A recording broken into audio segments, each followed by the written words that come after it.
Batoor has had a tough week. His refugee boat to Australia sank.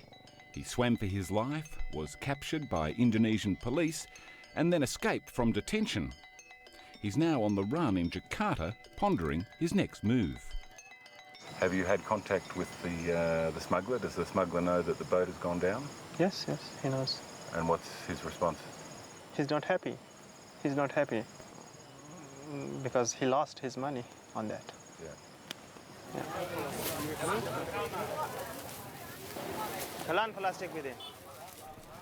For Batoor, the prospect of getting on another boat is a little too traumatic. It's been less than a week since the boat sank. In that time, he's found 6 of his fellow escapees and a safe house for them to rest in while they consider their options. What do you do? What do you do? I'm not sure. Right now, I cannot take any decision that what should I do. Some of my friends, or most of them, they are thinking to get another boat and go. But I cannot think of that right now. Do you think the others would go tomorrow if they got a chance? As far as I know, some of them, if they get a call right now, so they will leave the next hour. They would still go tomorrow? Yes. Jakarta is an easy city to get lost in. Thousands of nooks and crannies where 6 Afghanis don't stand out. Too much.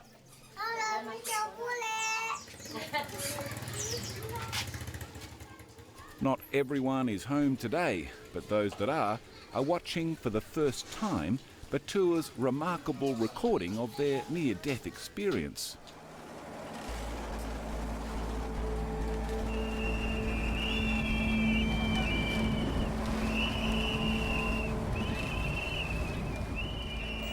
دیگه امو اول روزه شاوش خموششته صبح که روز شد یم روزه ام اول روزه دیگه طرف موری پیش رهی.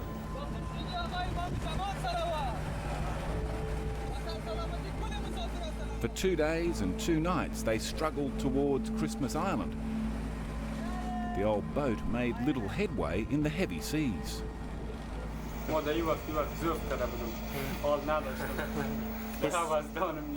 He says that this time I was unconscious and I was vomiting there and I didn't know what was happening. Already? This is on day Already, on the day one, yeah.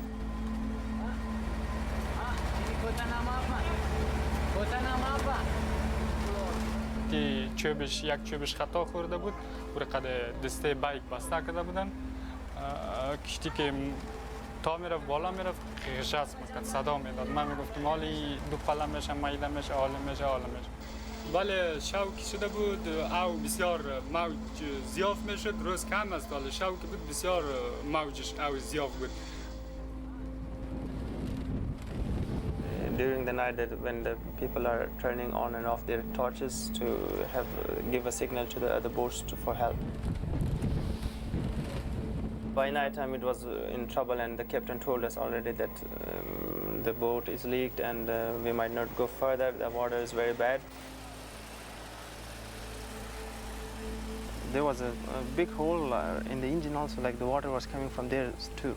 And yeah, the people started bailing the water with buckets and with pots.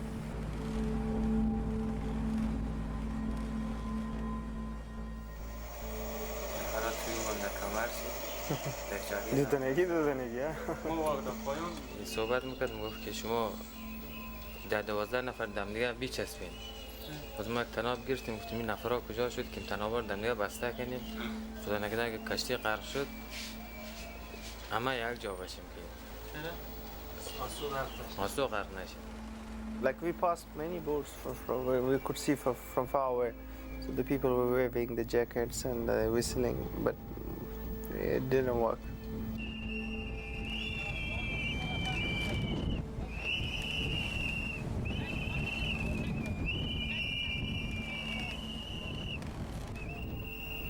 And they are now whistling and waving the jackets, life jackets. But nobody turned. People crying, shouting, and praying loudly. So it was like a scene from a doomsday. I was thinking that I'm going to die, but I was documenting my death. And you can see or you can feel the fear in my photos, that how afraid I was. You can feel it. I can feel it. If I show you, definitely you will also feel it. Batoor was a photographer for the US Embassy in Afghanistan and a renowned freelancer before that. But none of the chaos of that war-torn country prepared him for the chaos of the sea.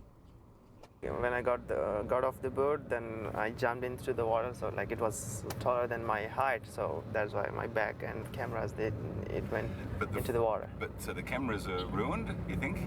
It's not working anymore. I don't know, like, let's check with the repairing master, so if... But the footage is okay? Yeah, luckily that is safe.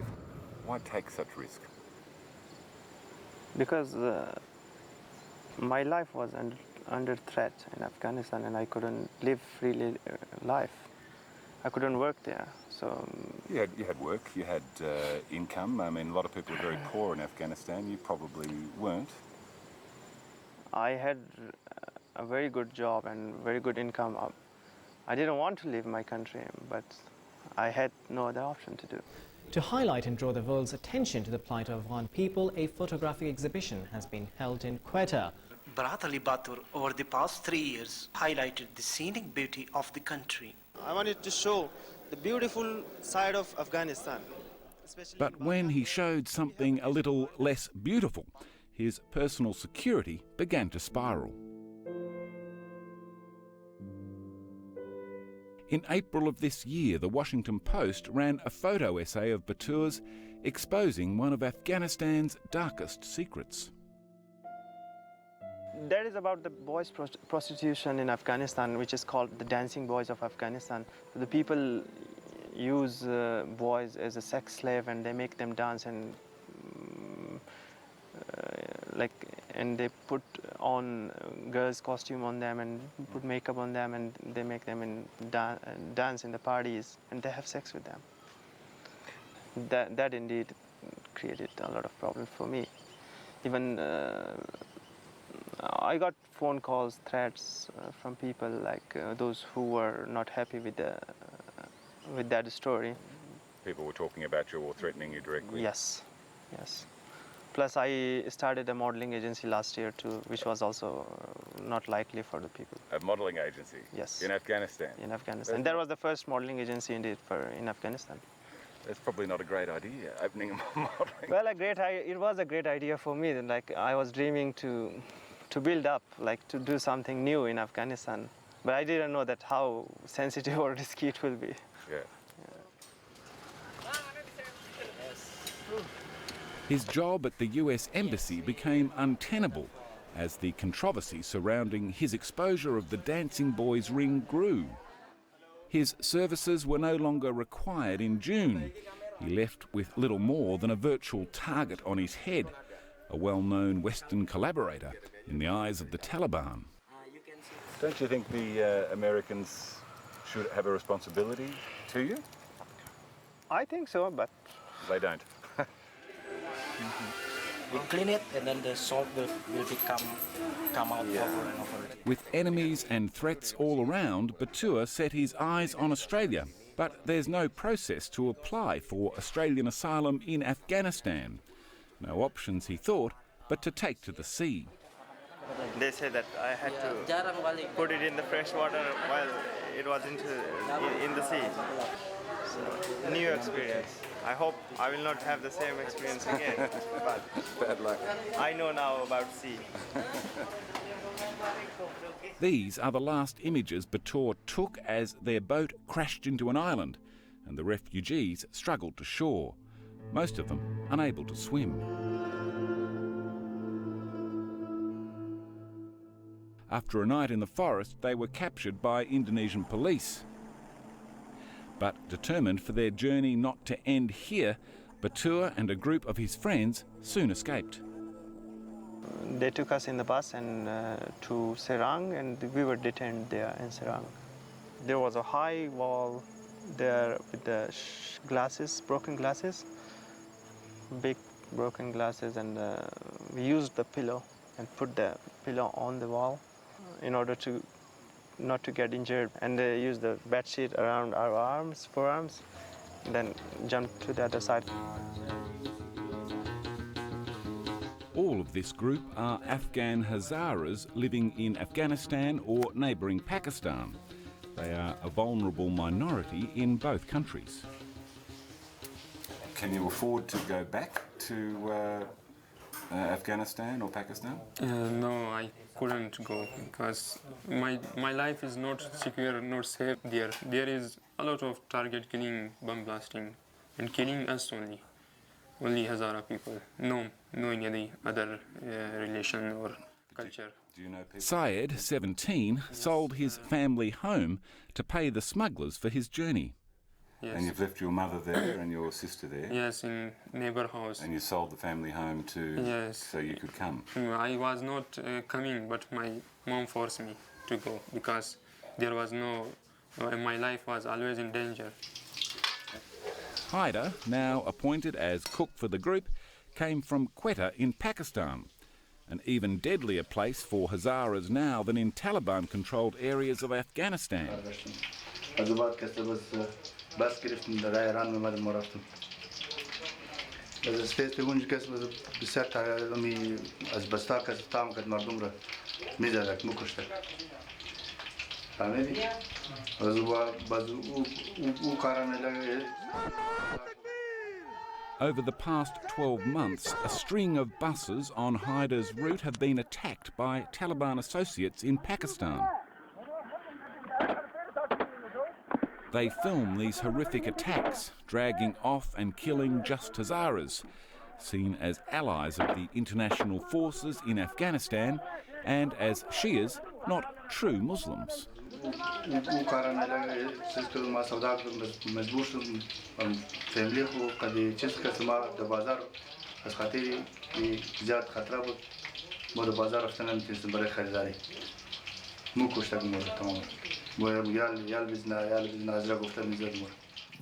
And the Hazaras in the market where Haider worked were under constant attack. What cities are you thinking of going to? Do you know? Do you know what city you want to go to? Despite almost dying on their first attempt to get to Australia, each of them have their own city picked out as their ultimate target. Sydney? Haider? Perth? And most have already made up their minds to move again. Melbourne. Okay, so one in every state, yeah? So you'll go on the boat again? Yes. Again? Yes. Why go to Australia? Why not another country, a closer country? ما خلاصه به خاطر استرالیا رو انتخاب کردیم که استرالیا در کل ما وقتی مطالعه کردیم از جمله کشورهای مهاجرپذیر بهترین کشوری بود که ما استرالیا بهترینه به خاطر انتخاب کردیم استرالیا. ما وقتی که در کابل بودم از این گپ خبر شدم که استرالیا قانون خود تغییر داده.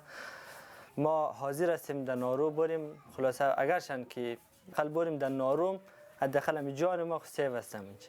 They will probably send you to Nauru and you will probably be there for a number of years. Does that affect your decision?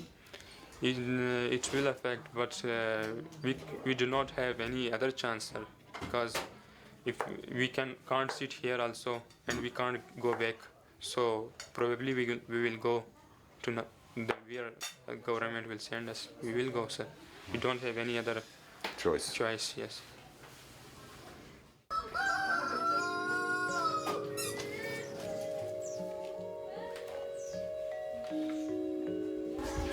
Hello, mister. Good morning. Good morning.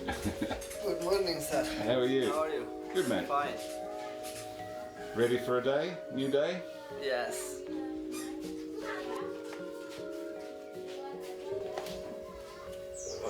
Hey, Batoor. Good. How'd you sleep? Was well. Very nice. What have you got on today? Any plans? We don't have anything special to do every day with our friends. So there's many refugees around here. Yeah. So you've got a little community, yeah? Yeah. Waiting for a phone call, pretty much. Waiting for a phone call. That is part of every day. When the call comes, how quickly do you have to move? It could be 1 hour. It could be like 8 hours notice. But it's just go, move. Go, move, get ready.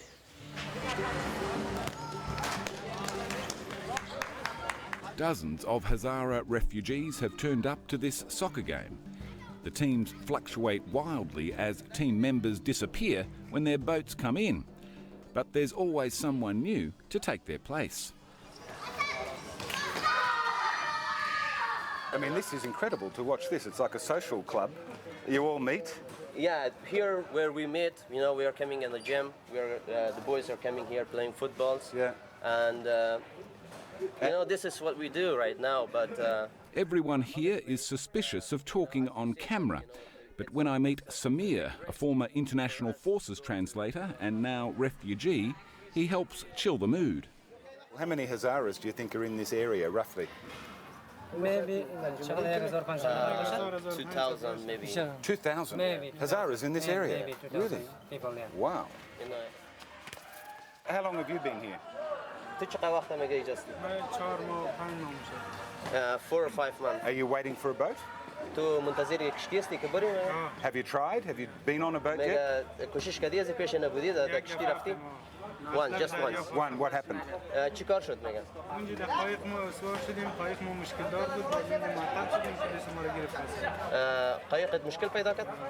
the boat was just a problem, you know, broken down or something. Everyone here is fleeing some danger, but the fate of translators like Samir seems particularly unjust. People who have served international troops or agencies are prime targets for Taliban murders or beheadings.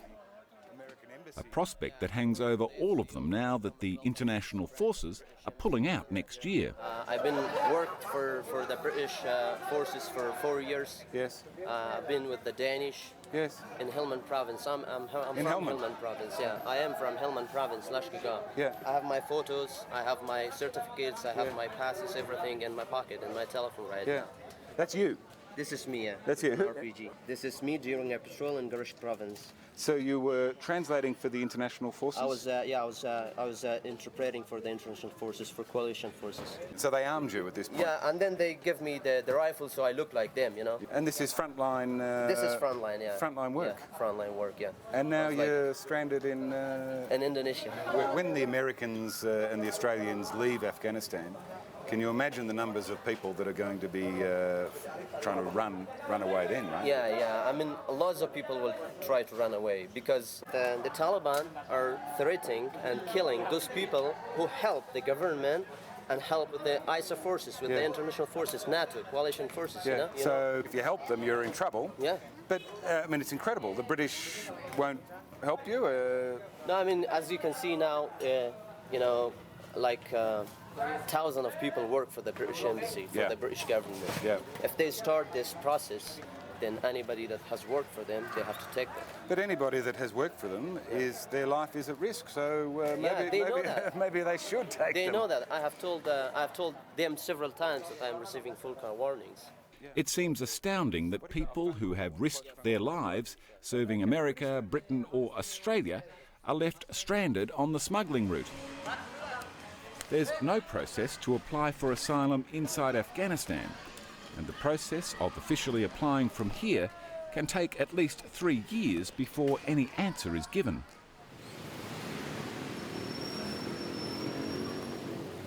Haider, bus driver and unofficial cook for the escapees, is too unsettled by the sinking boat to try for another just now.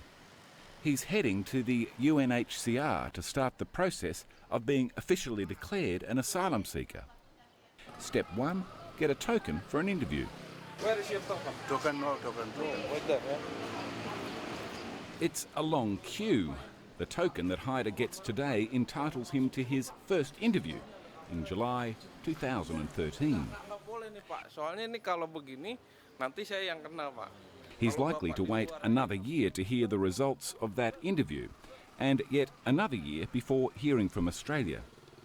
With 3 children waiting for him at home, it will be an agonising wait.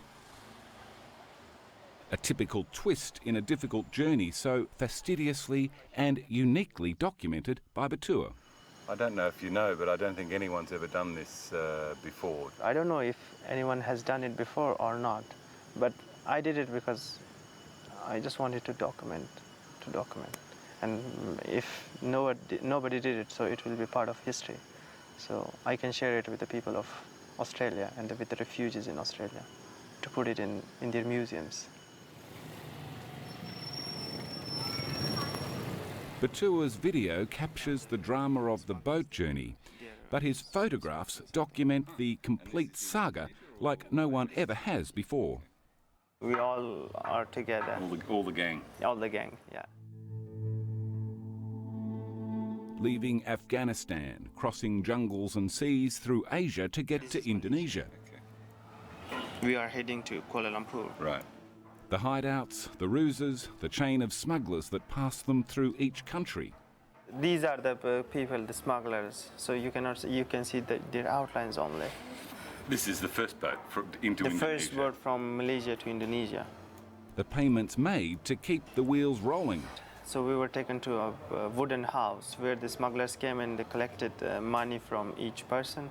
And you can see the money here. They are like... A big pile of money? Yeah, big pile of money he's collecting.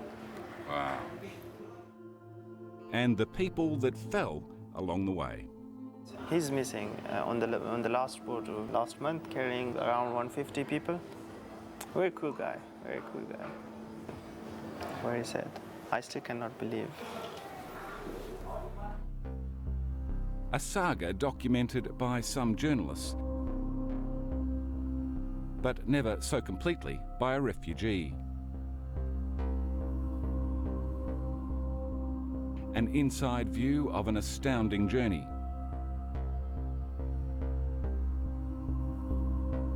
A snapshot not just of this journey, but of all the waves of refugees who've made it to Australian shores the same way.